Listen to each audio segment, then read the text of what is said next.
کائنات کے گناہگار رول جاتے اگر حسین نہ ہوتا۔ میں ہاتھ جوڑوں جو اہل سنت پر جو ان کے سامنے ہاتھ ہے میرے، مجھے مسافر سمجھو، بڑے ہو، اپنا بیٹا سمجھو، بھائی سمجھو، مولا کا مدح خان سمجھو، جو حیثیت آپ کی نظر میں میری ہے، جو حسین اتنی ہدایت مانتا ہے تم اس کے جنازے کو چھوڑ کے اپنا قبریں کیوں بناتے ہو؟ پورا سال نہیں پڑا ہوا قبریں بنانے کے لیے؟ کیا 9 اور 10 محرم ہی ملا تھا؟ قیامت والے دن اگر تو اس سے رسول نے پوچھ لیا کہ میرا حسین تو کربلا میں پڑا رہا اور تو اپنوں کی قبریں بناتا رہا، تو پھر رسول خدا کو کیا جواب دو گے؟ کیسا امتی ہے مصطفیٰ کا؟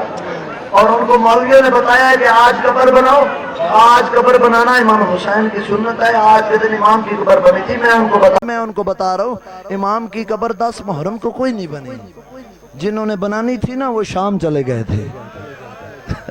امام کی لاش تو 2 دن دھوپ پہ پڑی رہی، وہ تو بعد میں بنو اسد کی عورتیں پانی بھرنے کے بہانے آئیں تو انہوں نے دیکھا کچھ لاشیں ہیں جن سے خوشبو آ رہی ہے، اور انہوں نے پھر اپنے مردوں کو غیرت دلوائی اور 11 یا 12 محرم کو بنو اسد کی قبیلے والوں نے شہداء کی لاشوں کو دفن کیا تھا۔ تو یہ قبریں پورا سال پڑا ہوا ہے۔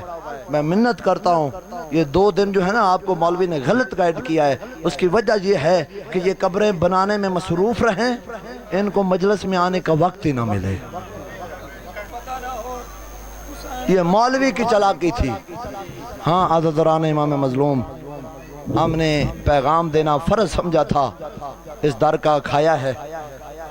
آج کا دن یہ پیغام نہ دیتا تو میں سمجھتا کہ قرض ہے اہل بیت کا میرے اوپر، 10 محرم سال کے بعد آتا ہے۔